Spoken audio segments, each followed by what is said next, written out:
Olá, corredores e corredoras, sejam muito bem-vindos ao Quilômetro 41, o podcast do Corredor Amador. Eu sou o André Moraes, sou médico e corredor. Estou aqui com o Murilo Groschi, treinador de corrida e corredor, para falar de um tema que, aliás, foi pedido pelos nossos seguidores. A gente colocou lá o que vocês querem que a gente fala, e uma das coisas que mandaram foi: queremos que vocês falem sobre recovery, a recuperação. Então, será que treinar, gabaritar sua planilha é o suficiente? É só isso que você precisa para atingir a performance? Ou é tão importante quanto a recuperação entre os treinos e as técnicas de recovery, que, aliás, estão na moda, né? Cada lugar que você vai tem alguém vendendo alguma técnica de recovery diferente, ou um aparelho, ou sessões de recovery. A gente vai, sempre com embasamento científico, avaliar essas técnicas. Então, imersão em banheira de gelo, massagem com arminha massageadora, liberação miofacial com rolinho de liberação miofacial e outras coisas que a gente vai falar aqui, além, é claro, de alguns dos pilares que são o mais importante, as coisas mais importantes que a gente vai falar ao longo desse vídeo. Tudo bem, Murilo? Seja bem-vindo. Vamos discutir aí esse tema que é extremamente relevante. Bora. Fala, André. Fala, ouvintes. Prazer estar aqui com vocês novamente hoje. Bem isso que o André falou, né? Vários lugares ali explodiram suas vendas de serviços, de produtos, né? Vendendo diferentes métodos, né, de recuperação, métodos que de alguma forma prometem, né, acelerar a recuperação dos atletas de endurance, né? Mais especificamente aqui falando dos corredores. Então existe esse boom atualmente. E a gente sabe que recuperação, né, André, faz parte do treinamento. Ela é extremamente importante. Inclusive, a gente vai entrar nesse detalhe aí mais no comecinho agora do episódio. Então, faz parte, o atleta precisa se recuperar para que ele tenha os benefícios do treinamento. Então, tudo que vem no sentido de acelerar a nossa recuperação e fazer com que o nosso corpo seja mais capaz de assimilar e se desenvolver positivamente com os estímulos impostos através do treinamento, melhor, né? Então, Exato. É sempre bem visto. Então, a gente vai falar aí baseado em ciência, né? Então, vale a pena a gente ressaltar isso, que não é achismo nosso. A gente pesquisou, lemos alguns estudos científicos, e a gente vai trazer a ciência por trás dessas técnicas, né? E aí chegar numa conclusão do que será que vale a pena, o que será que não vale tanto, o que é primordial, o que é secundário, né? O que as pessoas podem fazer para acelerar a sua recuperação. Boa, Murilo. Antes da gente falar especificamente disso, eu quero revisar aqui só uma coisa que a gente já discutiu amplamente ao longo do podcast, mas para alguém que está chegando agora, eventualmente não ouviu todos os 67 episódios que existem antes desse, esse se eu não me engano, é o 68, mas posso estar falando besteira. Boa. Assim, né? Então, treino, né? A pessoa não treina, terminou, fez um treino intervalado, terminou o treino, ela melhorou. Não necessariamente, né? Então, o treino sempre vai ter aquela curva de supercompensação. Então, o estímulo que vai levar a uma fadiga, a uma perda de performance no curto prazo, vai levar a microlesões musculares, vai induzir a adaptação cardiovascular, respiratória, cardíaca, vai estimular a produção de mitocôndria, vai melhorar a sua capacidade aeróbica. Tudo isso acontece sempre com essa curva. Treino, você tem ali uma lesão, uma fadiga, depois você vai se recuperar deste treino para depois ter uma supercompensação e chegar no lugar, no ponto B, melhor do que você estava antes daquele treino. E aí o dilema é o seguinte: então tá bom, então eu vou fazer o seguinte, eu vou fazer muito treino, muito estímulo, vou induzir muita fadiga para induzir muita supercompensação. Até seria uma premissa que faz sentido. Mas na verdade a gente sabe que não é tão simples. Por quê? Porque entre o estímulo, a supercompensação e o ganho de performance, você tem que conseguir se recuperar. Se você começa a fazer fadiga acumulada, você vai ter o efeito oposto. Você vai inibir a supercompensação, né? Então você tem que tentar dosar o estímulo da forma correta e você tem que dar tempo para se recuperar para poder ser submetido a um novo estímulo, né? Perfeito. E aí que entra a questão do recovery. Então tá bom, então eu vou que eu posso fazer para acelerar a minha recuperação? Aliás, vamos falar recuperação, já que a gente é brasileiro. Uhum. Como que eu posso Boa. acelerar a minha recuperação para que eu possa, o mais rápido possível, fazer um novo estímulo e levar de novo a esse ciclo, né? Então, esse que é o grande drama aí do porquê que a gente está tão obcecado com recuperação. Quem treina, hoje mesmo, eu fui correr, corri na segunda, fiz musculação na terça. Eu fui correr, na verdade, hoje quando eu acordei, eu falei, caramba, tô quebrado. Tava com dor no glúteo, dor no posterior, dor no quadríceps, porque minha físio mudou, meu treino de força. Então, aquela semana que eu fui correr no sacrifício. Então, eu tô recuperado? Não, eu fui correr em cima de um corpo fadigado. Então, assim, o cenário ideal seria ideal que eu tivesse recuperado. O que eu posso fazer para que na semana que vem eu chegue na quarta-feira mais recuperado do que eu tô hoje, que hoje é quarta-feira, né? Então, essa é a grande discussão aqui.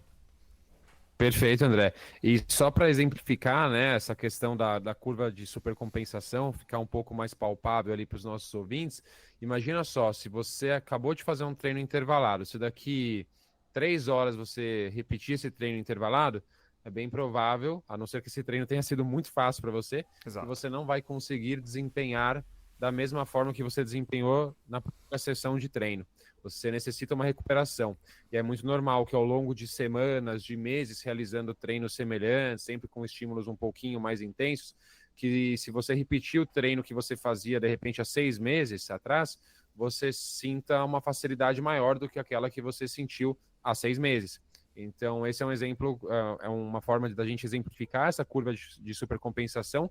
E um outro exemplo muito legal também, principalmente para aqueles já mais experientes aí que ouvem o nosso podcast, pessoas que já passaram por ciclos completos de treinamento, com objetivo específico de uma prova, etc., é o período de polimento, né? Então, quando a gente entra num período de polimento, que leva ali de 1, 3, 4 semanas, dependendo da duração da prova, dependendo do atleta, levando em consideração a individualidade biológica, a gente leva esse atleta a um declínio, principalmente do volume de treinamento, do tempo total de treinamento, ou seja, a carga de treino cai bastante dias antes da prova específica, e isso faz com que ele chegue na sua máxima performance no dia, ou seja, que ele chegue ali no pico da curva de supercompensação, né? E o oposto, André, também é verdadeiro. A gente, o treinamento não é uma ciência exata. Então, assim, é muito difícil e leva tempo até que um treinador conheça bem o seu atleta e saiba exatamente quanto tempo de recuperação ele necessita, quantas vezes na semana ele deve treinar, quantos treinos de qualidade, quantos treinos em baixa intensidade. Toda essa conta, digamos assim, ela leva tempo para ser entendida, compreendida, porque isso é muito individual. E quando eu digo que o oposto também é verdadeiro, que se a gente também der um intervalo muito grande entre estímulos, a gente tem o destreinamento. Exatamente. Então, da mesma forma que a gente quer buscar a supercompensação, ou seja, o aprimoramento das nossas capacidades físicas e melhorar o nosso condicionamento físico, consequentemente, a gente também precisa tomar cuidado, porque de nada adianta, por exemplo, fornecer uma carga muito alta de treino hoje e daqui uma semana realizar um próximo treino, ficar uma semana sem treinar, porque é bem provável que a gente acabe destreinando, né? Depois de 3, 4 dias, a gente já começa a ter um certo nível de destreinamento. É isso, Murilo. E aí, para ampliar essa discussão, é interessante que a gente tem várias coisas que influenciam a recuperação. E aí, a gente tem coisas que são modificáveis e coisas que não são modificáveis. Então, dentre as coisas não modificáveis, eu vou colocar aqui, por exemplo, idade, né? Eu, como já citei aqui, eu com meus 37 anos e como eu sou atleta desde a época da faculdade, eu percebo gritantemente o quanto eu demoro mais para me recuperar hoje com 37 do que na faculdade quando eu tinha 19 anos. É gritante a diferença. É inacreditável. É triste até. É muito diferente. Então, conforme a gente vai envelhecendo, a gente vai diminuindo a nossa velocidade de recuperação. Outras coisas que podem influenciar. Sexo, né? Então, em tese, o sexo masculino tem aí um pouco de vantagem nesse sentido em relação ao sexo feminino. Obviamente que isso é variável, depende. Tem muita mulher aí que corre muito mais rápido que muito homem. Mas, biologicamente, a gente sabe que o sexo masculino tem uma tendência a se recuperar um pouquinho mais rápido, consequentemente consegue treinar muitas vezes um pouco mais forte, né? E esses fatores acabam sendo aqueles que a gente tem que ter ciência deles, mas a gente não tem poder sobre de atuação, né? Então a gente não vai discutir tanto aqui. Obviamente, as características individuais, a individualidade biológica, que não poderia faltar essa palavra no nosso podcast, que a gente sabe, a gente citou recentemente em vários episódios sobre a questão do atleta profissional, que dentre o cinto de habilidades do atleta profissional, principalmente o atleta de endurance, ele tem ali uma capacidade de recuperação completamente fora da curva, né? Isso. Então, isso infelizmente a gente não tem poder de controle. Não então, controla. Vamos falar então, Porém, daqueles que a gente tem controle. E a gente vai começar falando dos dois que são assim a base. Assim, são os dois pilares da recuperação. Sim. E a gente vai ser claro desde o começo que eles são os dois mais importantes. Quais são eles, Murilo? Ótimo, excelente, André. É isso. A gente vai falar de outras estratégias, né? Mas como o André mencionou aqui, são os pilares, né? Aquilo que é inegociável, que o atleta, quando ele busca performance, ele busca otimizar os seus treinos, os seus resultados, ele precisa se atentar a esses dois pontos. Primeiro ponto é a questão do sono. Não tem nada mais restaurador do que uma boa noite de sono, onde a gente vai ter síntese proteica, a gente vai ter a produção de uma série de hormônios, vários fatores influenciando para a nossa boa recuperação, assimilação dos estímulos que foram impostos ao nosso corpo durante a sessão de treino. Então, o sono é fundamental. A gente sabe que ele é fundamental não só para questões físicas, questões cognitivas também, psicológicas. Então, por exemplo, para a gente criar memórias, né, e ter uma memória melhor, o sono é importante. Para vários fatores, não só físicos, o sono ele é fundamental. Então, ele é o primeiro pilar do recovery, da recuperação. E o segundo pilar, André, Bom, claro, vamos só ponderar um pouquinho, antes de falar o segundo. A gente não é um episódio sobre sono. Aliás, esse episódio a gente tá. Eu já tô com um nome aí, eu tô tentando achar algum especialista em sono pra gente fazer um episódio inteiro sobre sono. Mas assim, gente, o sono é realmente, como ele falou, é muito importante. Quantas horas? Pelo menos 7. Idealmente 8, 9. Isso também é individual. Eu sinto, André, que eu fico bem mesmo com 8 para cima. 7 dá para fazer? Dá, mas para eu ficar bem, para eu sentir que eu tô no meu ápice, é 8 para cima, tá? Então assim, e aí assim, o que eu posso fazer em relação a isso? Eu sempre vejo esse pessoal assim, o negócio é o seguinte, acorda cedo, tal, o cara sai para correr 4 da manhã. Pô, legal, mas que horas que esse cara foi dormir? Entendeu? Se ele foi dormir às 8, tá excelente. Se Exatamente. ele foi dormir às 11 horas então, da assim, noite, é uma péssimo, coisa né? que Tá eu totalmente mesmo errado. Não sou madrugador, assim, desses que correm. Eu corro de manhã, mas não corro às 4 da manhã. Porque eu, na grande maioria das noites, eu vou dormir cedo, 9, 9 e meia, mas assim, se eu acordar às 4 da manhã, não dormi o suficiente. Então eu prefiro dormir um pouquinho mais, porque eu sei que vai fazer diferença pra mim. Então, atenção ao sono.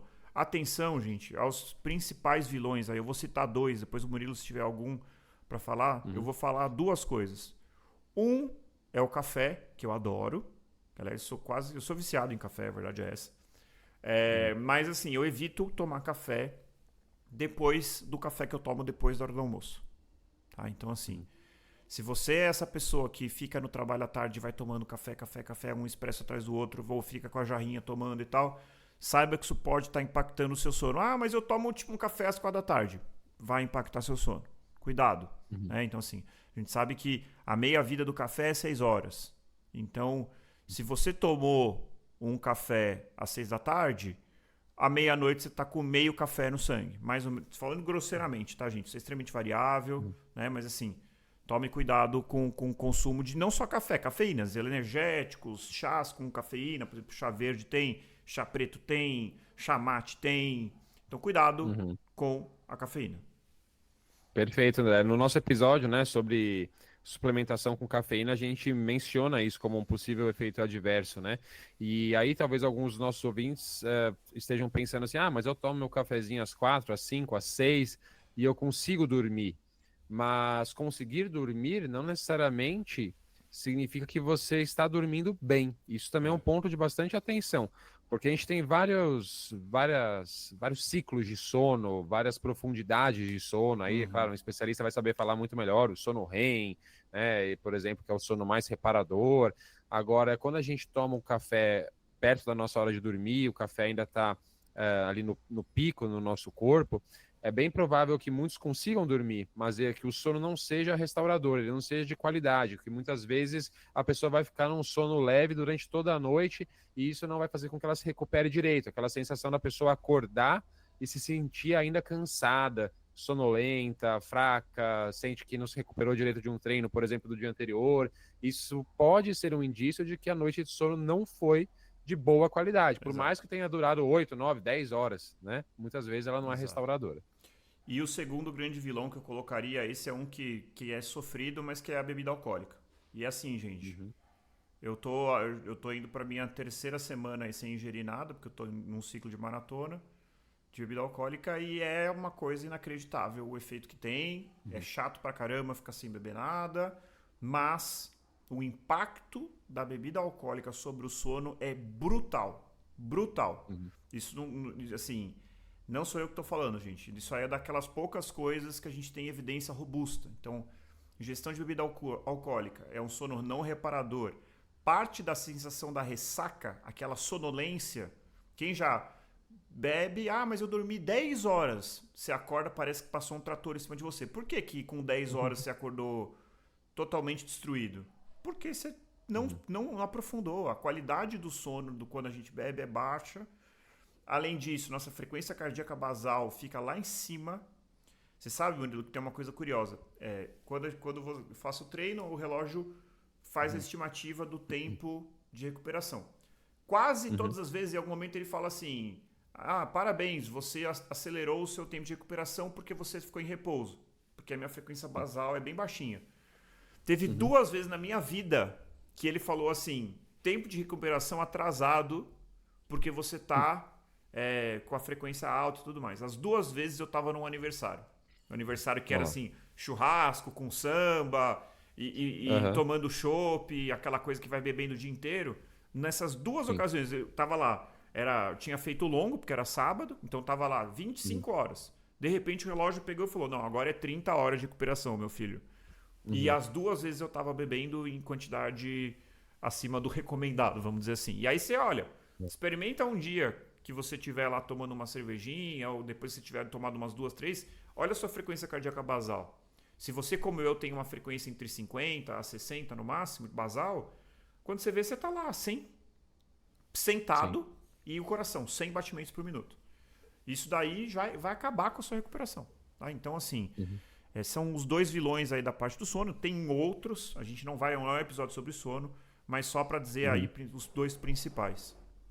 Eu acrescentaria também, né, André, a luz branca, né, emitida por equipamentos eletrônicos, então celulares, televisões, computadores, né, tem filtros hoje em dia, tem como você configurar o seu celular, por exemplo, para diminuir a incidência de luz branca e tudo mais, e a gente sabe que isso faz com que o nosso cérebro fique ativado de uma forma diferente durante o sono, então é um outro vilão também, e hoje é muito normal as pessoas levarem o celular ali para a cama e aí ficam mexendo no celular antes de dormir, e isso é péssimo, né? O ideal é que a pessoa fique ali meia hora, 1 hora pelo menos sem equipamentos eletrônicos para começar a produzir hormônios, né, que levam ao sono, né, a melatonina, por exemplo, e façam com que essa pessoa tenha uma noite de sono mais restauradora.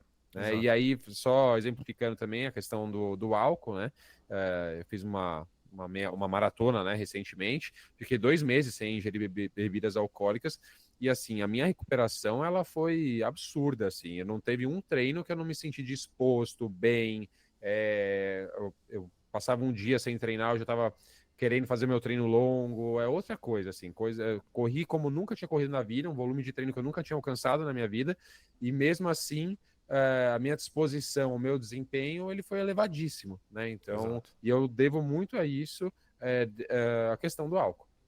E assim, é sofrido, mas é o tipo de sacrifício que você vai ter que fazer se você quiser ter performance. Não quero ter performance. Tá bom, continua tudo tomando a sua cerveja, tá tudo certo.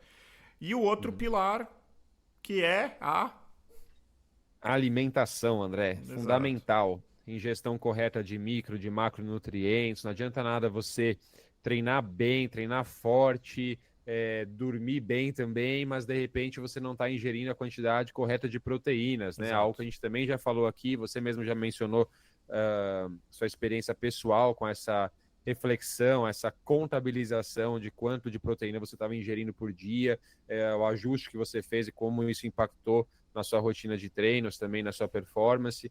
Então é algo fundamental, né? Quantidade de carboidratos também. Não adianta nada você querer performar bem, se recuperar bem, se você está fazendo uma dieta low carb e você não tem carboidrato suficiente para restaurar seus estoques, por exemplo, de glicogênio muscular, e aí você vai fazer um treino longo, você não tem energia suficiente.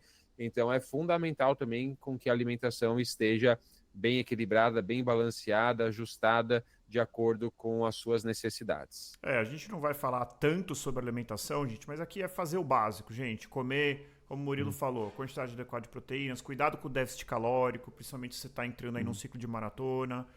É muito comum, assim, se você estiver fazendo um ciclo de maratona, né, e você estiver fazendo uma alimentação adequada, é muito provável que você vai acabar emagrecendo um pouquinho. O que a gente tem que tomar cuidado é com o efeito do eu mereço, né? O efeito do eu mereço, então assim, ele é complicado. Você faz um treino longo, dá uma fome do caramba. Eu tenho uma fome que assim, se deixar, eu almoço, eu termino o meu longo 10 da manhã, eu almoço, dá meio-dia eu quero almoçar de novo. É muito engraçado isso, assim. Eu tenho essa característica, que aliás eu adoro essa fome pós-treino longo. É uma coisa que até porque eu gosto de comer, né? Então assim, mas tem que tomar cuidado. Então você vai comer, não é que você vai se privar de comer, mas não vai, já que eu fiz o meu treino longo, vou comer um coração de chocolate e vou passar doce de leite em cima. Não que seja totalmente errado, mas qual que é a capacidade nutritiva disso? Entendeu? Então tenta comer comida de verdade, entendeu? Comida boa, comida saudável, enfim, não vamos entrar em micro detalhes, senão de novo, a gente vai ter que fazer um episódio só sobre alimentação.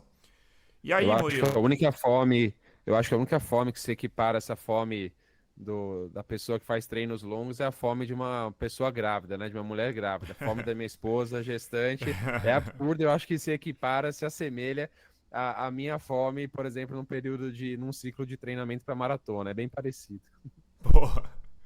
Bom, enfim, agora a gente vai partir para a segunda parte, né? Que é, na verdade, o que a gente quer, né? Foi uma introdução um pouco longa, mas o que a gente quer discutir aqui, que são técnicas para acelerar o recovery, a recuperação, para você estar pronto para o próximo treino, enfim. Começando, Murilo, pela crioterapia, né? Aquela cena clássica, muito utilizada aí por influenciadores, muito utilizada aí com o pessoal que... Essa parte mais modinha da corrida, o pessoal entrando na banheira de gelo, aquela coisa assim. Isso daí é bom só para postar no Instagram ou de fato pode fazer alguma diferença, Murilo? O que a ciência nos diz? Legal, André. A crioterapia, André, das estratégias, é uma das que mais tem ali embasamento científico, mais tem base e que mais mostra ali resultados positivos sobre a recuperação. E quando a gente fala desses efeitos positivos, a gente fala sobre diminuição da dor tardia pós-exercício, né? Então, aquela dor que aparece 24 até 72 horas depois de uma sessão de treino, a crioterapia se mostrou benéfica, né, para a redução dessa dor tardia. Houve um aumento na percepção de recuperação, então aquela prontidão para a realização de um novo treino, a pessoa se sente mais bem preparada e se sente mais bem recuperada. Diminuição da creatina quinase, né, que é uma enzima presente em nossos músculos, e quando a gente tem microlesões musculares, que acontecem normalmente no exercício físico, essa creatina quinase ela é liberada, né, com o rompimento de fibras musculares, essa enzima fica disponível em maior quantidade na nossa corrente sanguínea, e com a crioterapia notou-se uma redução da quantidade da concentração dessa enzima na nossa corrente sanguínea, e também uma diminuição da frequência cardíaca, né, o que é normal, o nosso metabolismo ficar mais acelerado pós-exercício, e aí a nossa frequência cardíaca pós-exercício ela fica mais alta, né? Nosso metabolismo fica mais acelerado. Então, provavelmente por conta desses efeitos que aceleram a recuperação, a frequência cardíaca, consequentemente, ela fica mais baixa, né? E da onde a gente tirou, né, essas informações, né? Só também para mencionar aqui a referência e também várias coisas que a gente vai falar partem dessa referência. Foi um estudo publicado em 2024, na verdade eles chamam de Umbrella Review, né? Que é como se fosse uma revisão de revisões sistemáticas, ou seja, é um baita estudo interessante que analisou 22 revisões sistemáticas, teve uma quantidade de 63 estudos científicos ao todo analisados e um N, né, um grupo amostral de mais de 1.100 pessoas, ou seja, é uma referência bem robusta aí que nos mostra esse resultado bem positivo da crioterapia. E aí, num outro estudo, a gente também encontrou algumas questões mais práticas da crioterapia, sobre temperatura e duração, se você quiser mencionar ali a temperatura, a duração ideal da crioterapia, que esse outro estudo mencionou.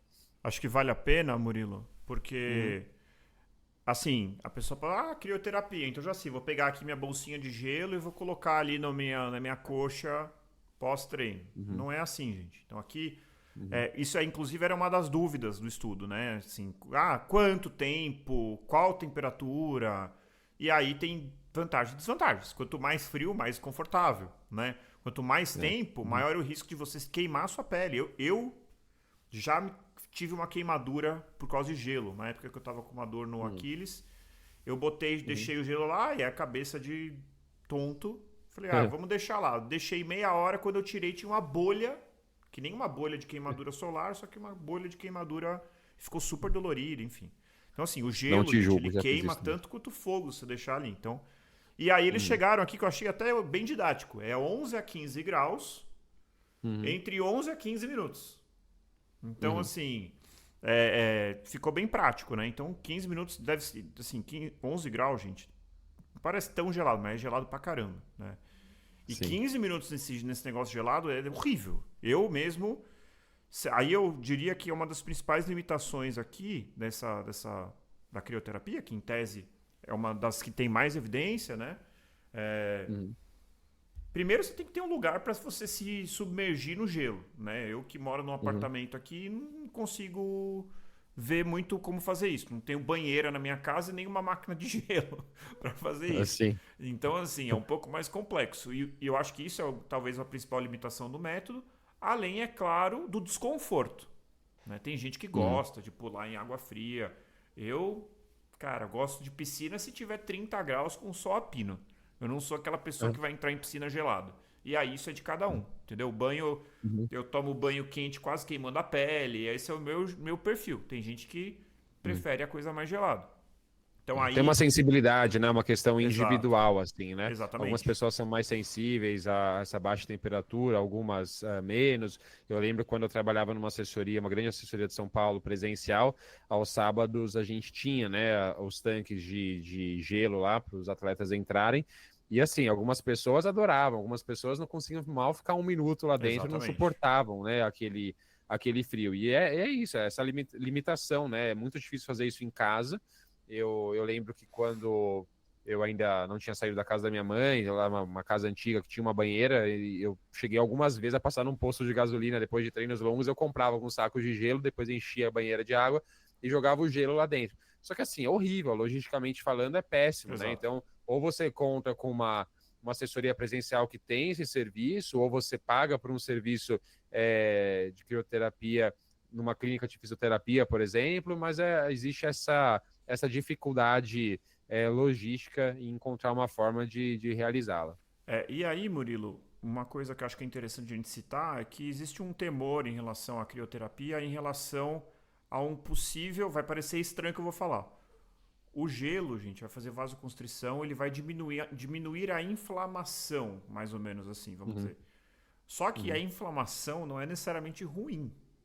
Então, o risco que a gente tem, e que isso está um pouco ainda duvidoso na literatura, é se você ficar usando sempre, todo treino você vai lá e entra no banheiro de gelo, todo treino você vai lá e entra no banheiro de gelo, e você está cortando uma inflamação que pode ser saudável. A questão é a dose. Então, a recomendação é que você não faça em todo treino e que você faça realmente depois de treinos realmente extenuantes, em que essa resposta inflamatória pós-treino é muito elevada, e você vai diminuir um pouquinho. Né? Não é para também ficar entrando na banheira de gelo todo o treino. Então, treinos intervalados, treinos longos, treinos Provas, né? run, provas, perfeito, Na provas. prova você não quer se adaptar após prova, você quer se Exatamente. recuperar, você não quer Exatamente. sair sem andar depois de uma Exatamente. maratona, de uma ultra, de um triatlon, você quer sair bem ali, você quer no dia seguinte poder passear, por exemplo, se você Exatamente. viajou, é Exatamente. isso que você quer, né? Então, E cuidado aí, com o André, excesso. uma outra questão interessante desse estudo, né, e também só referenciando, né, a gente pegou, também foi uma revisão sistemática, publicada em 2015, se não me engano, da Inglaterra, e foram 9 estudos analisados, N de 169, aí eles encontraram essa temperatura, essa duração, e é interessante também que algumas pessoas podem pensar, beleza, de 11 a 15 foi ideal aqui, mas e se eu fizer mais gelado, se eu colocar ali 5 graus? Pelo contrário, os efeitos até negativos sobre a Deu uma recuperação. Então, de travadinha. nada Então, adianta... pelo contrário, Não, falei que esse estudo mostra também que algumas pessoas podem pensar que, vou fazer a 5 graus a minha crioterapia, mas muito pelo contrário, esse estudo mostrou, né, analisou e constatou que fazer a crioterapia com temperaturas abaixo de 10 graus pode não ter resultados significativos ou até mesmo resultados negativos legal. sobre a recuperação. Isso é bem Legal. importante também, porque você não vai tirar mais proveito de reduzir ainda mais essa temperatura ou de permanecer mais tempo imerso no gelo.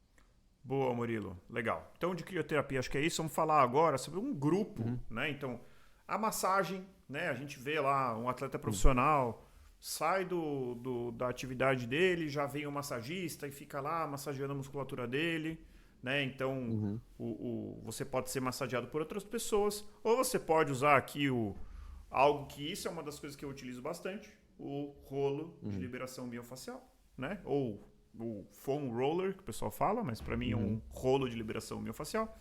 E tem as arminhas, né? As arminhas são aquelas pistolas que fica fazendo uma compressão, né? Você tem uma massagem de maior intensidade.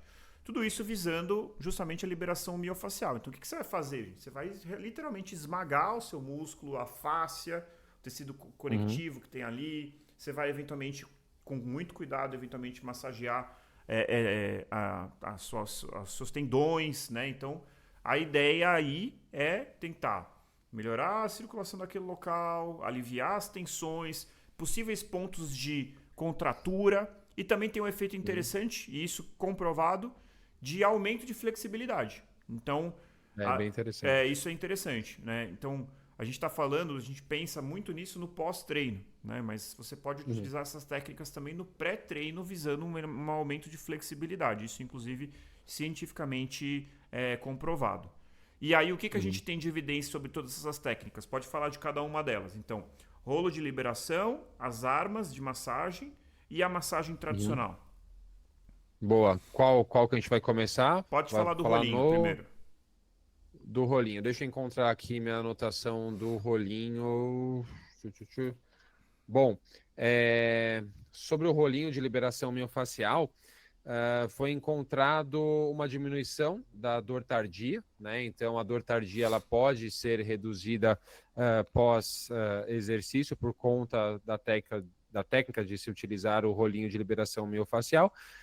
Não há evidência sobre melhora em performance ou algo do tipo, ou flexibilidade. E, bom, pelo que eu me lembro, esse foi o principal achado do rolinho. Você lembra de mais algum? Não, é isso. Isso. O que a gente sabe também é que fazendo no pré-treino, você pode ter um efeito sobre flexibilidade. Fazendo no pós-treino, você vai ter um efeito ali de percepção de dor, percepção de recuperação. E isso é uma coisa importante, gente. Uma coisa é você falar que, eu me sinto melhor, eu sinto menos dor. Isso é um ponto. Para você dizer que você se recuperou melhor e que isso fez com que você teve um incremento de performance na sessão seguinte, você tinha que pegar e provar que quem utiliza o rolo de liberação teve uma performance, teve um incremento de performance. Isso a gente não tem como falar, porque a gente não tem estudo. Sim. Então, eu posso falar por experiência própria, inclusive do dia de hoje. Eu cheguei, como eu acabei de falar aqui no começo do episódio, acordei moído. Aquele dia que você acorda, a hora que você levanta da cama, você fala, putz, né? Aquela dor muscular um pouco acima do esperado. Terminei o treino, fiz uma sessão aqui de liberação miofascial com o rolinho e tô me sentindo muito melhor. Mas muito melhor mesmo. Isso quer dizer que eu recuperei melhor, que eu vou estar pronto mais rápido? Infelizmente a gente não tem como saber. Mas pode ter um efeito psicológico, tem um efeito de bem-estar, né? Então, assim, eu entendo o rolinho, Murilo, como uma coisa de baixo custo. Então, você compra um desse aqui, gente, sei lá, quanto que custa de uns 40 conto? Tem de vários preços, né? Mas por menos de 100 reais você compra um desse, né? E assim, você vai usar. Eu tenho o meu aqui há anos, nem sei quantos anos faz que eu tenho. E eu uso, né? Assim, às vezes eu esqueço, às vezes eu lembro, tô um pouco mais doido, eu lembro. Não é um divisor de águas, mas eu acho uma experiência interessante. Aí fazendo o link pro próximo, pode falar. Só um ponto, André. Sobre o rolo de liberação miofascial, você mencionou a questão da flexibilidade, não mencionou? A curto prazo, certo? Sim, sim, sim.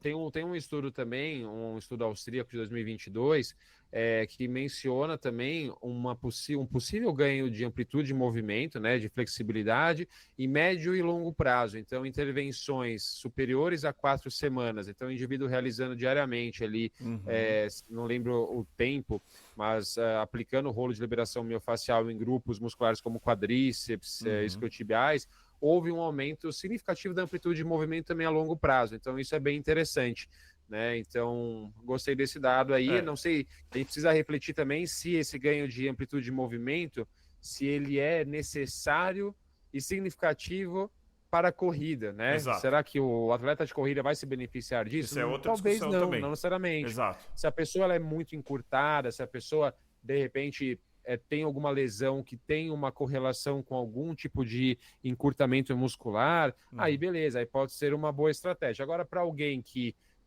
não tem nenhum tipo de implicação dessa magnitude, nenhum tipo de lesão causada por encurtamento, ou uma pessoa que não é encurtada, por exemplo, a gente sabe que a corrida não é um esporte que demanda uma flexibilidade alta e, na verdade, a flexibilidade muito elevada pode ser até prejudicial, por exemplo, para a geração de energia com componente elástico do músculo.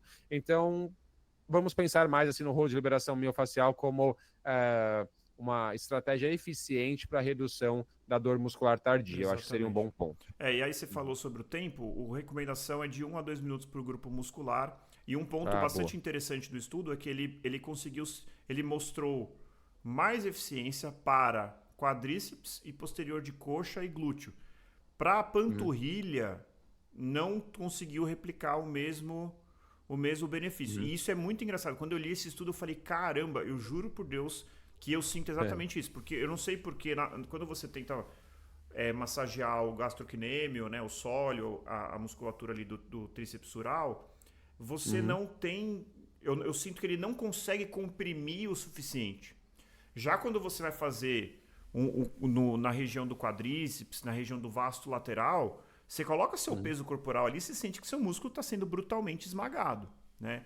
Então, assim, é mais eficiente para esses grupos musculares. Então, quadríceps posterior e glúteo. Inclusive, Murilo, aqui a gente saindo da ciência com um relato, eu já tive situações em que eu falei, caramba, me lesionei, tô com uma dor na panturrilha, tô com uma dor no quadríceps, uma coisa esquisita e tal. E algumas vezes, na verdade, eu fui ver, era uma contratura, né? Uma contração muscular que eu fui lá, fiz a liberação, com muito cuidado, para não, às vezes, se tiver lesionado, a liberação pode até piorar a situação. Com muito cuidado, eu fiz, no dia seguinte estava zerado. Se eu estou zerado no dia seguinte, não é lesão muscular, era só uma contratura que você pode, inclusive, tratar com a liberação miofascial. E aí, indo para próximo, que é mais ou menos a mesma teoria, né? As armas percussivas, as armas de massagem, aquelas pistolinhas. O que você vai... até para a gente passar um pouco rápido aqui, porque tem muita coisa para falar, é muito semelhante. A única coisa é que você consegue fazer uma compressão mais frequente. Então, a pistolinha ela faz uma compressão... O número de compressões por minuto é muito maior, né? E mais intensa. Então, ela esmaga mais o seu músculo, né? Então, assim...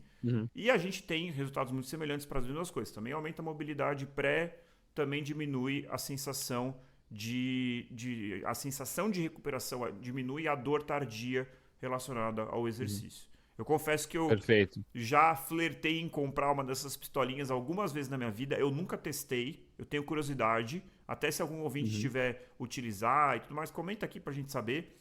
Em tese, ele é muito semelhante ao rolo, porém é um pouco mais intenso, né? Então, Eu tenho uma pistolinha aqui.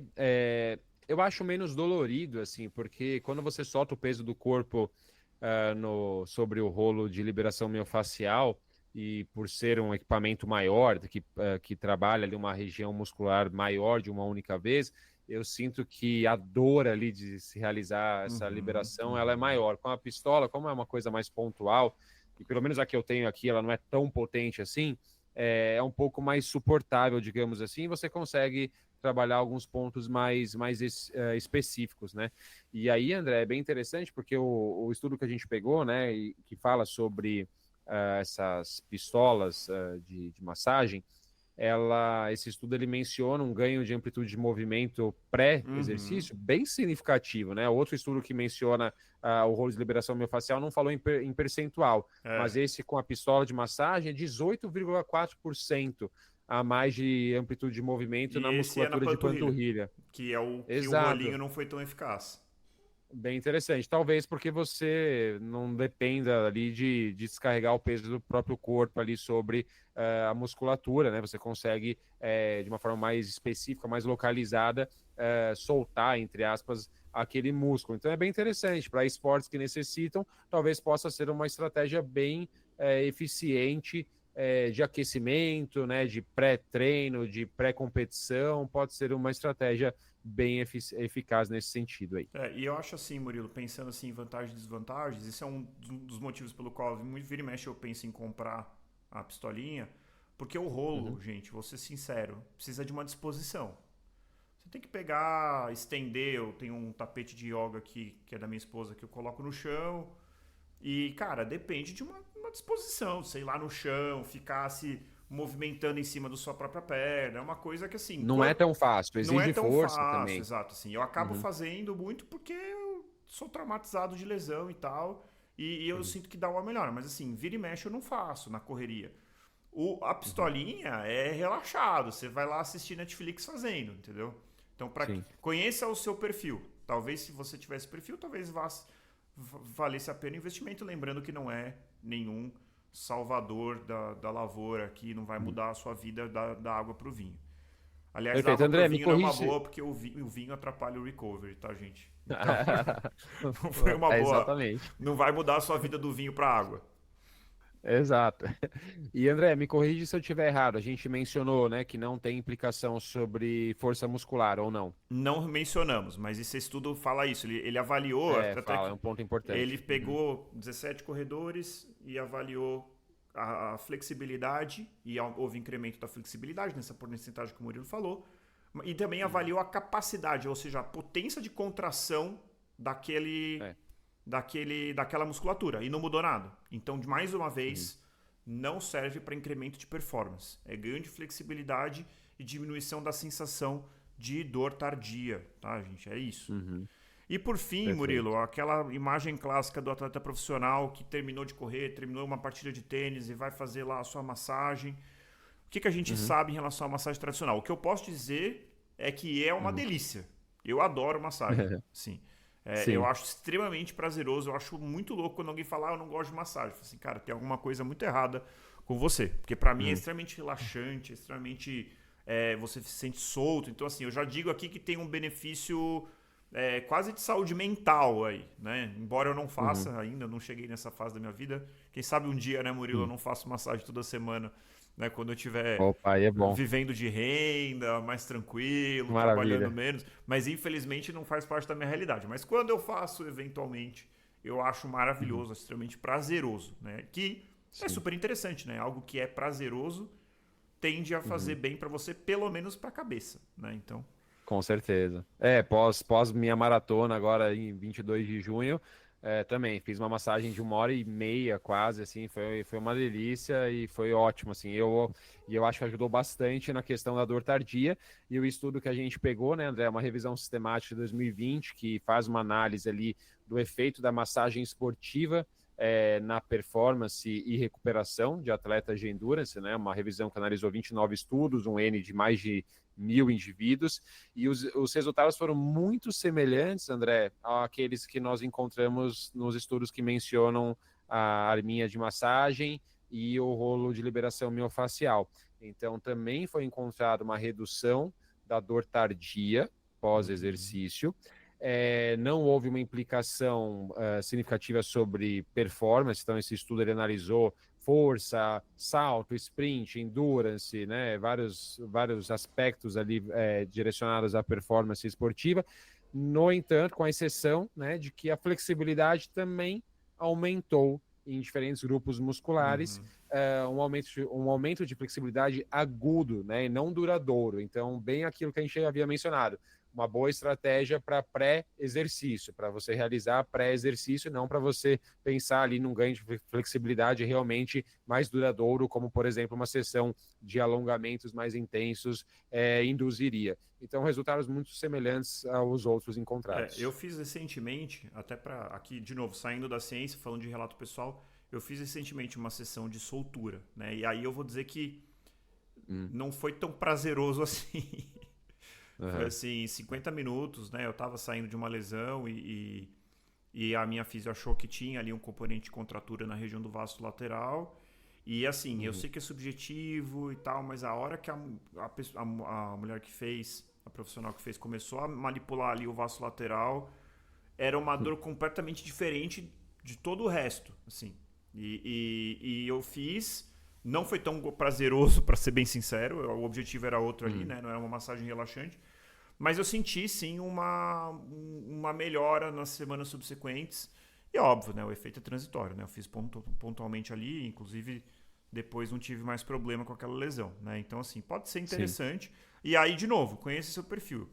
Se você sabe, o rolinho pode servir muito bem. Pô, acho um saco fazer, tem a pistola. Se você quer realmente ficar paradão e alguém fazer para você, se puder pagar por isso, pode ser uma técnica interessante. Lembrando que nenhum estudo comparou uma técnica com a outra, tá, gente? Então, assim, para a gente poder falar que uma coisa é superior à outra, você tem que fazer um estudo cujo único objetivo é mostrar ou não inferioridade e superioridade, que são coisas diferentes. Uma coisa é você dizer que o tratamento B é tão bom quanto o tratamento A. Outra coisa é você dizer que o tratamento B é melhor que o tratamento A, né? Sem entrar em detalhes de técnica científica, mas assim, você tem que desenhar o estudo com um objetivo, com um poder de estudo muito maior para você dizer que algo é superior a outra coisa, né? Então... André, esse último estudo, ele levanta uma questão que eu acho bem interessante, eu acho que a gente pode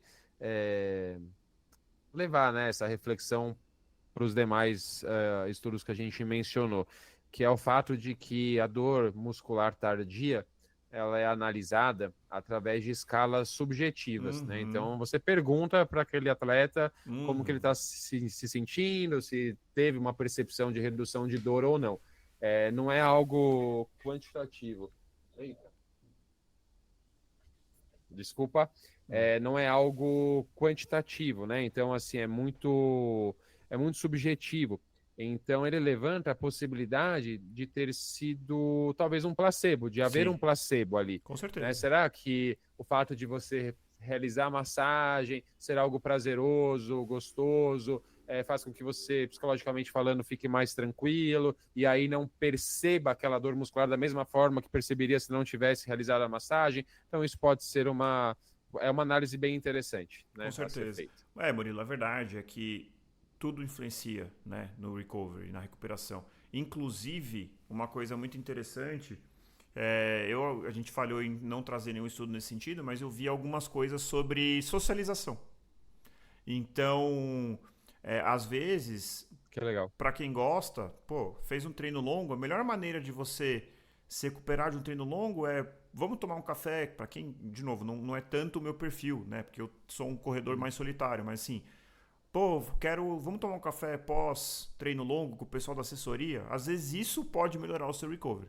Então, qualquer tipo de atividade que te dê um conforto emocional, que te dê um bem-estar emocional. Pô, de repente a melhor sessão de recovery vai ser assistir um filme com a sua família, vai ser o almoço na casa da sua mãe, né? Pode parecer besteira o que eu tô falando, mas não é.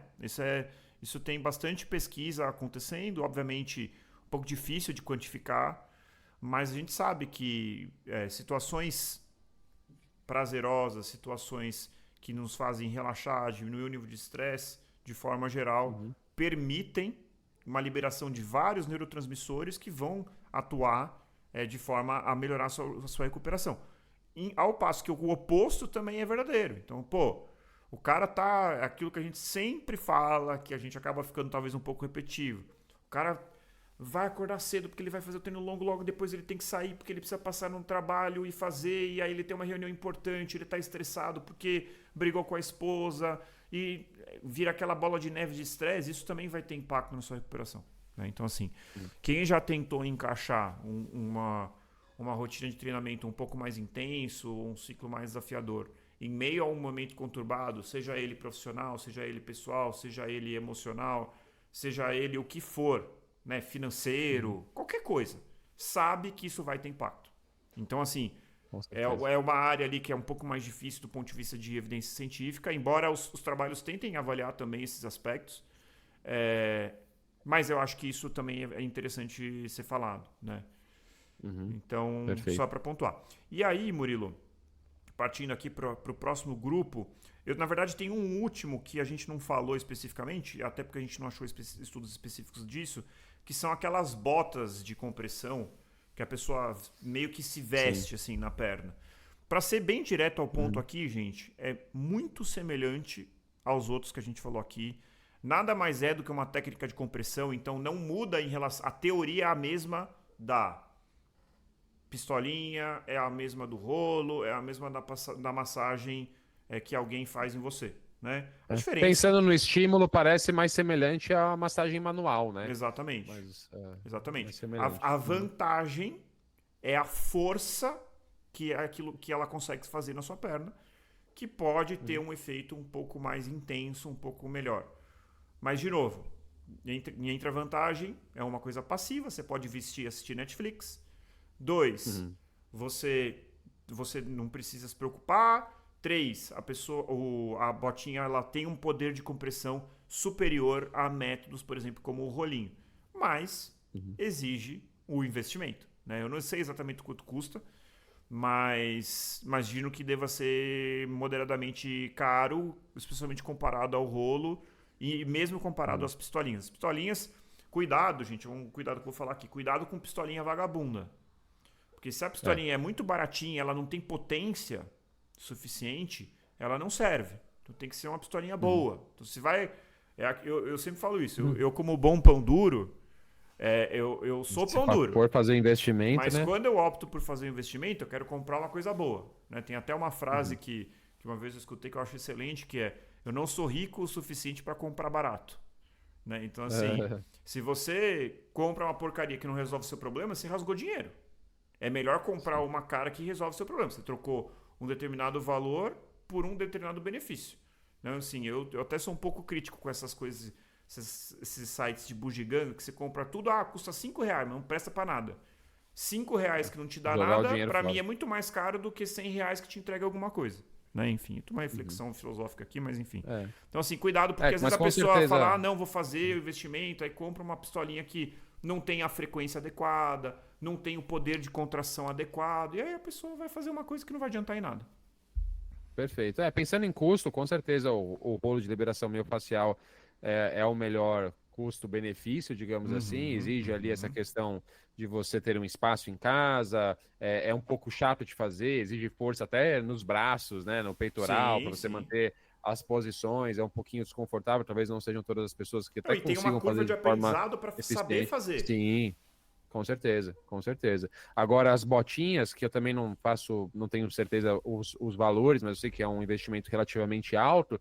Agora, para um corredor, né, um outro atleta de endurance, tipo um ciclista, por exemplo, que às vezes tem condições financeiras e às vezes até conseguiria ter acesso a uma massagem esportiva semanal, por exemplo, mas tem sempre aquela dificuldade de marcar um horário com o massagista, ir a algum lugar, né, ou receber alguém em casa, etc. Às vezes, pensando em médio e longo prazo, o valor, né, o investimento em botas de massagem acaba retornando, né? Às vezes ali em 6 meses o valor se paga e você consegue fazer no horário que você pode no seu dia.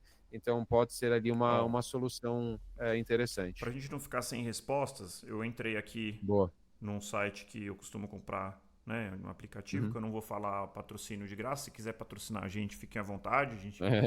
Não, brincadeira. A partir de R$500, aí assim, o de R$500 é aquele patrocinado que deve ser porcaria. A grande maioria, gente, mais de R$1.500. Tem aqui uma que tá super bem avaliado, R$2.800. Outra de 4.000. Então, assim, é um investimento aí que a gente está falando, na média, de mais de R$1.500. Então, é um investimento que é um pouco mais alto, mas como o Murilo falou, quanto custa uma sessão de massagem de liberação em São Paulo? Uns R$200 pelo menos, né? Pelo menos, Então, você está falando ali, você fez 6 sessões, 7 sessões, que você pagou a bota. Pagou. Né? Então, pode fazer sentido, eventualmente, para algumas pessoas. Agora, Murilo, eu queria rapidamente falar sobre algumas coisinhas que tem pouca ou nenhuma evidência de benefício, tá? E a gente não vai destrinchar. Então, aquelas meias de compressão, né? Aquela meia... Assim, gente, eu sei que tem gente que usa, eu sei que tem gente que gosta. Se você usa, gosta, sente que te faz bem, tá tudo certo. Até porque, como a gente já falou, coisas que levam a bem-estar podem te ajudar de alguma forma, nem que seja para você ficar mais feliz. Isso é muito interessante, ficar mais feliz é bom, né? Mas assim, mostrou ganho de flexibilidade, diminuição de dor tardia? Não mostrou, né? Então, muito inconsistente, né? Muito inconsistente, muito inconsistente. Mas, então, assim, mas se rola o efeito placebo ali, você é feliz, como você mencionou, siga em frente. Eu tenho meia de compressão que eu uso para viagens longas e eu posso dizer que eu acho insuportável utilizar aquilo. Insuportável. Eu uso porque no avião é recomendado. Você vai fazer uma viagem de 8, 12 horas, você vai ficar muito tempo parado. Então aumenta muito o risco de trombose e tudo mais. Então eu compro lá a meia de média compressão e apesar de média compressão eu acho insuportável. Parece que está me esmagando. Eu não sei como alguém consegue fazer exercício com aquilo. Sinceramente. Mas se você é uma dessas pessoas, fique feliz, pode usar. E o mais importante, né, André, é que não faz mal, né? Então assim... o estudo que a gente pegou aqui, esse Umbrella Review aí, não menciona nenhum efeito negativo. Exato. Então, ok, se você gosta, pode usar, porque mal não vai fazer. Um possível evento negativo é, por exemplo, se vamos supor que eu que me sinto mal com isso, falo assim, não, eu vou usar porque eu tenho que usar. E eu me forçasse a usar, ia me causar um desconforto, isso é um efeito negativo, né? Mas basicamente é isso. Outras coisas que não tem evidência, então... Eletroestimulação, né? Quem já foi para fisioterapia, para reabilitação tem seu papel, eu já usei. Então, aquela cola-se ali os eletrodos na perna, induz uma contratura, uma corrente elétrica passa pela sua musculatura, contrai. Tudo bem, aquilo ali para recuperação de lesão é uma coisa, embora eu possa dizer que é relativamente controverso também nesse cenário. Mas para recuperação, gente, não tem evidência nenhuma. Então, são efeitos variáveis, estudos controversos, de baixa qualidade. Não temos nada robusto nesse sentido. Outra coisa, contraste térmico. Então, você tem muita questão da sauna, né? Sai no quente, depois mergulha no frio. Ou sai da sauna quente e vai no frio. Também não temos evidência nesse sentido. Bastante controverso nessa parte. Mais alguma coisa que você lembra aí, Murilo, que dentro desse grupo das controvérsias?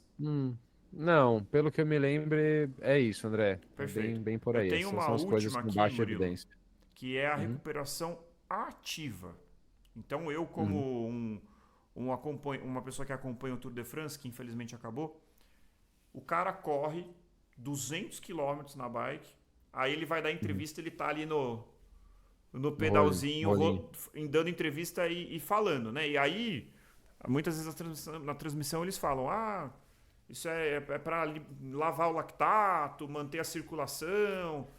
Eu sempre fico me perguntando, cara, será que isso cientificamente faz sentido? Tem evidência, não tem.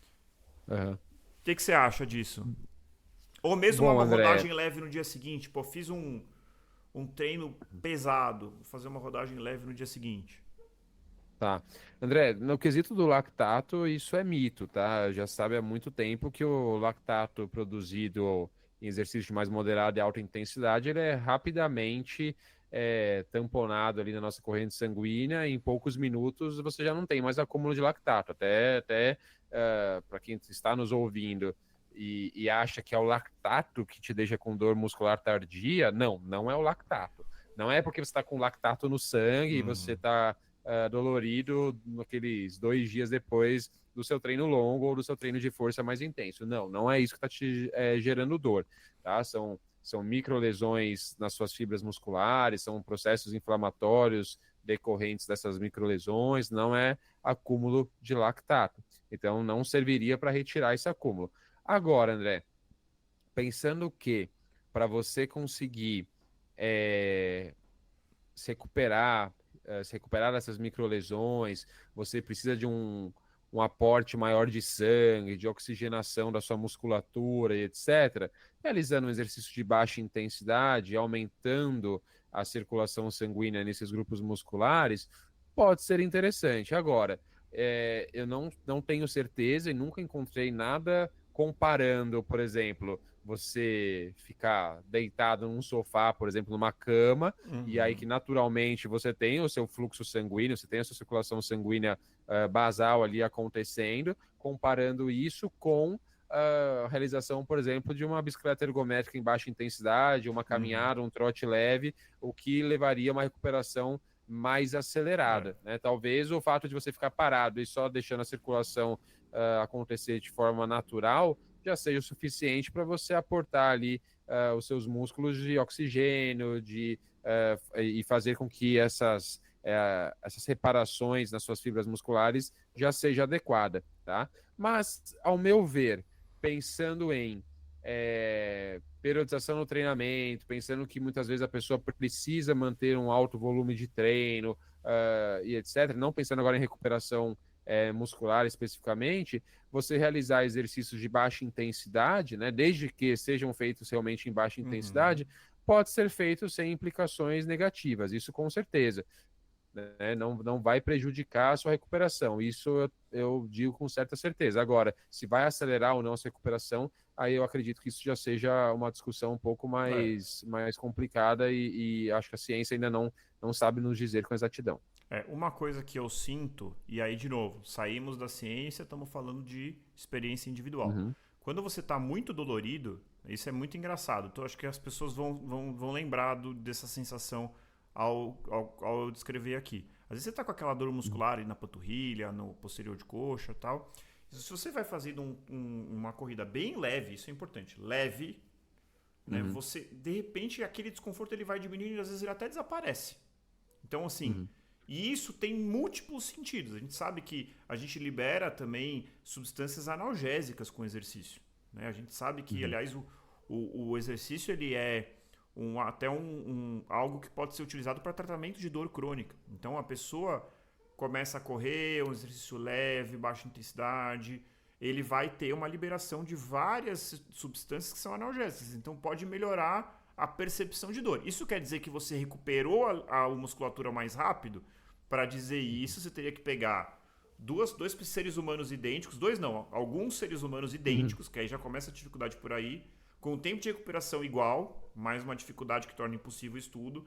Pegar faz um longão no sábado, o outro faz o mesmo longão no sábado, na mesma intensidade, na mesma zona de treinamento, aí você deixa um grupo no sofá no domingo e o outro grupo você coloca para fazer uma rodagem de 30 minutos no domingo. E depois você avalia, faz um teste, sei lá, na terça-feira de pista para ver quem performa melhor. Se o cara que rodou no domingo performar melhor, você quer dizer que ele recuperou melhor. Agora, olha a complexidade desse estudo. Eu acho que vai ser muito difícil da gente conseguir concluir isso. Não sei se um dia a gente vai ter esse estudo. Né? Então, assim, é um pouco difícil. Eu tendo a pensar assim, vai muito da perspectiva individual. Tem gente que... Eu sou um pouco assim, embora eu me force, eu só não faço atividade no domingo. E eu acordo no domingo assim, se deixar, eu iria fazer. Eu não faço porque eu me obrigo a ficar em repouso. Mas assim, em repouso não. Né? Eu ando, eu faço outras coisas, mas assim, eu me repouso a não fazer atividade. Mas se fosse a minha vontade, eu preferiria rodar 30 minutos leve. entendeu? Tem pessoas que falam, graças a Deus, hoje eu não preciso fazer nada. Se você é essa pessoa, aproveita, entendeu? Acho que não precisa se estressar Curte. a esse nível, né? Então acho que é mais ou menos isso. Bom, É isso antes da aí. gente passar para aqui, a gente vai fazer agora um apanhado geral e vamos colocar aqui em coisas que tem alta evidência, moderada e baixa ou nenhuma, tá bom? Mas antes, eu quero convidar você que está ouvindo, que chegou até aqui, a curtir esse vídeo, se inscrever no canal se estiver acompanhando pelo YouTube. Aliás, se você estiver acompanhando pelo Spotify, eu vou te pedir um favor, uma gentileza. Entra no YouTube e se inscreve no nosso canal. A gente tem muito mais inscritos, seguidores no Instagram e no Spotify do que no YouTube e essa métrica é muito importante pra gente. Então, por favor, dê essa forcinha pra gente, se inscreva no nosso canal do YouTube. Se você acompanha pelo Spotify, não se esqueça de seguir a gente por lá, classificar o episódio e sempre, gente, maior ajuda que vocês podem dar pra gente, compartilhar este conteúdo com aquele seu amigo ou amigo corredor. Manda para aquele seu amigo que está começando a correr, manda para aquele seu amigo que é fissurado por corrida, manda no grupo da assessoria, manda para o seu treinador, manda para sua fisioterapeuta, manda para sua mãe que não corre, mas você está ajudando a gente se você mandar. Então, sim, compartilhem esse conteúdo que isso ajuda a gente demais, gente. Não se esqueçam de seguir a gente no nosso Instagram, onde a gente traz conteúdos semanais que vão além desse podcast. Aqui os conteúdos têm pelo menos 1 hora, lá eles têm no máximo 1 minuto e meio. Então são conteúdos que são verdadeiras pílulas de conhecimento sobre corrida. E então vale muito a pena acompanhar a gente por lá, além, é claro, de enquetes, como a que a gente fez aqui para esse episódio. A gente mandou, gente, queremos gravar um episódio. Alguém que tem uma sugestão? Alguém mandou, recovery. Estamos aqui gravando. Se você quer poder contribuir, siga a gente por lá. E por fim, para aquelas pessoas que realmente gostam do que a gente faz aqui, trabalho totalmente independente, que a gente faz por amor à corrida. E se você puder contribuir com a gente no nosso Apoia-se, entra no link aqui da descrição. Você vai estar ajudando a gente, vai estar ajudando a longevidade do projeto, além de ter acesso ao nosso episódio bônus semanal, que pode ser ouvido tanto na plataforma do Apoia-se quanto no próprio Spotify. Beleza? Excelente. Então vamos Muito lá. bom. Ó, começando, Murilo, aqui pelo sono, que a gente já falou, os dois pilares, os dois que tem mais evidência. Sono, então, dormir pelo menos 7 horas. Se conseguir dormir mais do que 8, na minha opinião, é melhor. Claro que cada um é cada um. Tem gente que não consegue dormir 8. Sim. Isso é uma coisa muito, muito individual. Mas tem que ter um sono de qualidade, evitar estimulante. Esses dias eu atendi uma paciente, obviamente não vou citar o nome aqui, mas ela falou assim, doutor, o que eu posso tomar para ficar acordado? Eu falei, olha, por quê?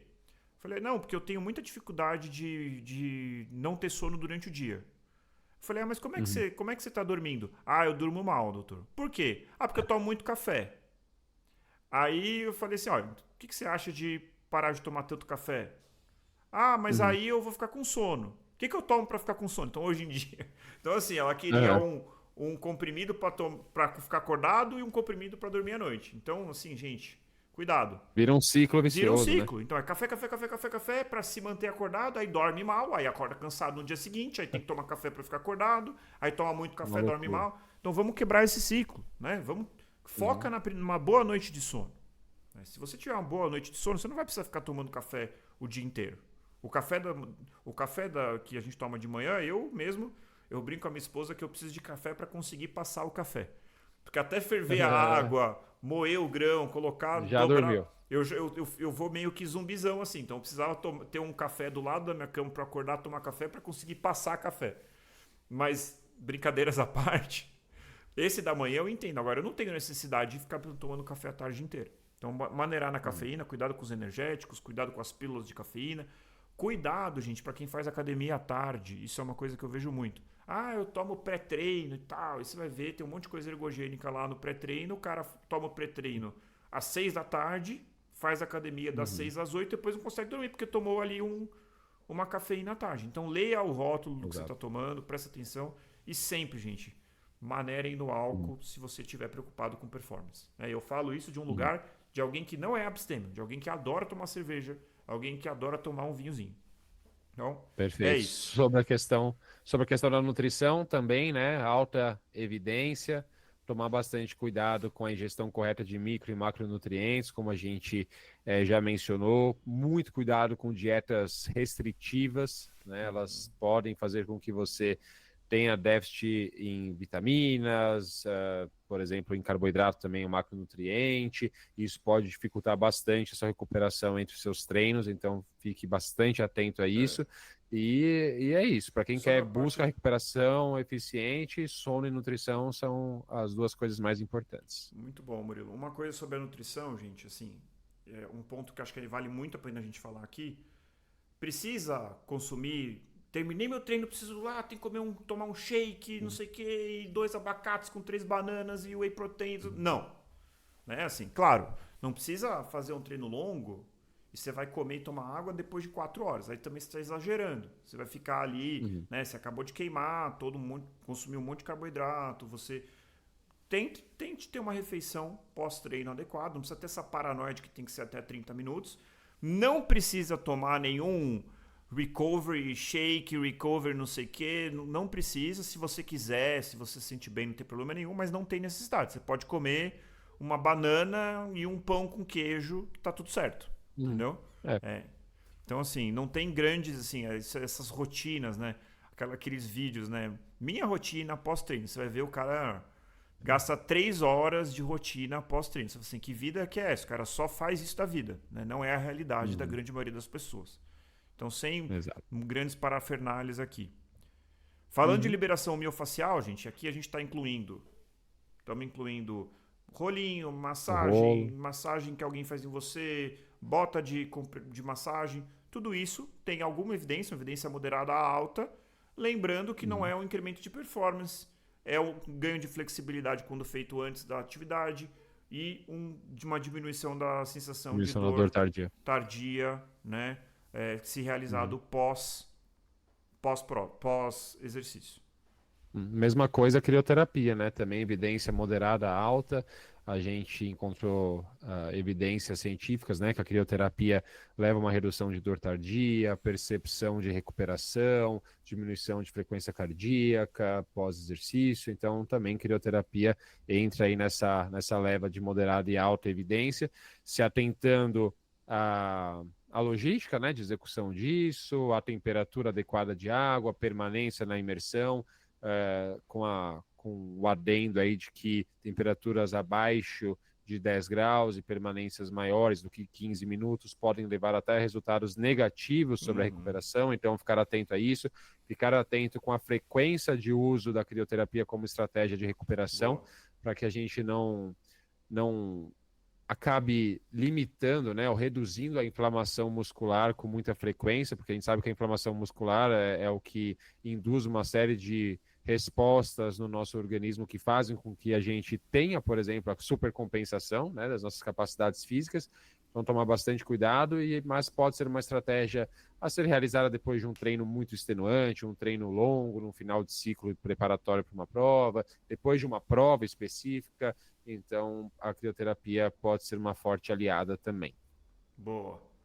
E por fim, a gente tem aí as estratégias que a gente já falou que não tem evidência. Então, choquinho, contraste térmico, meia de Meia. compressão, enfim, todas essas outras coisas que não tem nenhuma evidência, o que não quer dizer que seja ruim, quer dizer que ninguém nunca mostrou benefício. Pode ser que amanhã Uhum. mostre.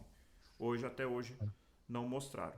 E a questão do Mas se recovery. você faz, É, mas se você faz, te faz feliz, você tem tempo para realizar, ok, tá tudo bem, exato, não tem exato. problema nenhum. Também não tem nenhum papel assim ruim, né? Uhum. E por fim, gente, como mensagem final, assim, acho que a gente tem que ter a preocupação de se recuperar, óbvio, mas até um certo Uhum. ponto, né? Assim, porque eu penso assim, Murilo, não sei se você concorda. O treino em si já é extenuante, né? A planilha, para muita gente já é um sacrifício preencher a planilha. O cuidado que a gente tem que ter quando a gente fala de recuperação é não fazer esse cara pensar em corrida 24/7. Sabe Aham. assim? Então o cara Uhum. saiu do treino, não, agora eu preciso ficar deitado, agora eu não posso me mexer, daqui a pouco o cara tá com uma vida limitada, não posso ir ali porque eu não quero andar, não quero fazer isso, não quero fazer aquilo, eu só quero comer. Então, assim, é importante lembrar daquilo que a gente falou, das coisas que podem trazer benefícios de uma forma indireta. Então, benefícios emocionais, benefícios sociais, benefícios de bem-estar. Então, assim, né, para a grande maioria das pessoas que não está aí preocupada ou muito preocupada em performance, não é um atleta profissional, talvez esteja um pouquinho. Quem já acompanha, gente, eu mesmo às vezes eu vejo uns vídeos de atletas profissionais, e assim, gente, vou falar pra vocês, a rotina dos caras é um saco. É um saco, sim, cara, é um saco. Acorda, come, treina. Aí vai pra casa, come, soneca. Aí acorda da soneca, treina. E vai dormir no outro dia 8 da noite. Né? E acorda no outro dia Mas é isso, é o trabalho, né? É o trabalho deles, é diferente. Ou seja, é cama, mesa, treino, aí come e fica nesse ciclo. Então o cara come, dorme e treina. Só. Você quer essa vida pra você? Sendo que o seu salário não depende disso, né? Assim, acho que se você quer essa vida pra você, eu acho que a sua esposa não quer essa vida pra você. O seu marido talvez não queira essa vida pra você. Então, assim, só cuidado pra não pirar, porque dá pra pirar com isso aqui.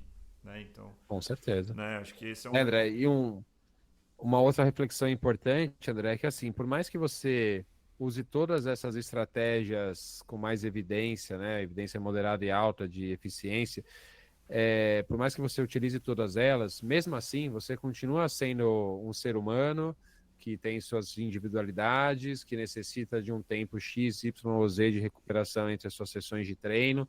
Então, também não adianta só porque você faça a crioterapia, porque você faça a massagem semanal e porque você se alimenta e dorme bem, né? Porque você faz tudo isso que você vai poder aumentar a carga de treinamento toda semana, toda sessão e correr mais forte do que deve. Essa é a fórmula também para o fracasso, né? Então, o mais importante é você dosar a carga de treino, você aumentar a carga de treino de forma gradativa. É claro que se você tiver com todos esses pontos ali bem alinhados, estivesse recuperando bem, tivesse as estratégias complementares na sua rotina, é claro que a sua recuperação vai ser mais acelerada e você vai suportar mais do que uma pessoa que não tem essas estratégias. Mas mesmo assim você continua sendo um ser humano que precisa descansar, precisa ter intervalo, precisa ter day off. Tudo isso é muito importante para você não achar que você pode ficar aumentando a sua carga de treino de forma desenfreada e você sempre vai obter resultados positivos com isso. Não é assim que funciona. Então tome bastante cuidado. E é isso, o mais importante é sono, alimentação, como a gente já falou, as outras questões são complementares, algumas com mais, outras com menos evidência, mas o mais importante mesmo é esse pilar que a gente citou aí várias vezes ao longo do nosso episódio. Exato, e dentro disso que você falou, Murilo, não treinar forte demais. Porque se você treinar paulada todo dia, não tem estratégia de recuperação que vai resolver seu problema. Né? Então, assim... Exato. As pessoas entendem, esse é um ponto que as pessoas entendem, eu mesmo no passado eu entendi errado. Não é que treinar leve é bom porque treinar não é que o leve é que vai fazer você melhorar. Treinar leve é importante porque quando você treina leve, você dá estímulos que são benéficos. Claro que não pode ser leve demais. Então, quando você treina em Z2 ali, você está tendo estímulo aeróbico, mas você não está levando a uma fadiga grande o suficiente para comprometer seus treinos de qualidade. Né? Então, é esse o ponto. É esse o ponto. Quando você vai para a zona moderada, que a gente já falou aqui milhões de vezes, você está fazendo o quê? Você está aumentando muito a fadiga e não está aumentando na mesma proporção o ganho que você está tendo disso. Então, parte da estratégia de recuperação é treinar na intensidade correta. Então, leve quando é para ser leve, forte quando é para ser forte. Não tem recovery que suplante alguém que segue a planilha, obviamente uma planilha bem prescrita, mas principalmente bem executada. Não tem como compensar. Né? Se a pessoa estiver começando a treinar forte toda vez, não tem estratégia de recuperação que vá resolver esse problema. Exatamente, é isso. Treinar, não cumprir a tabela, não cumprir esses treinos em baixa intensidade é a fórmula pro fracasso, né? Não tem recovery que dê conta disso, com certeza. Beleza. Obrigado, Murilo. Valeu. Imagina. Por mais uma. Boa. Então, corredores e corredoras, encontrem o seu motivo para continuar correndo e nos encontramos no próximo quilômetro 41. Até lá!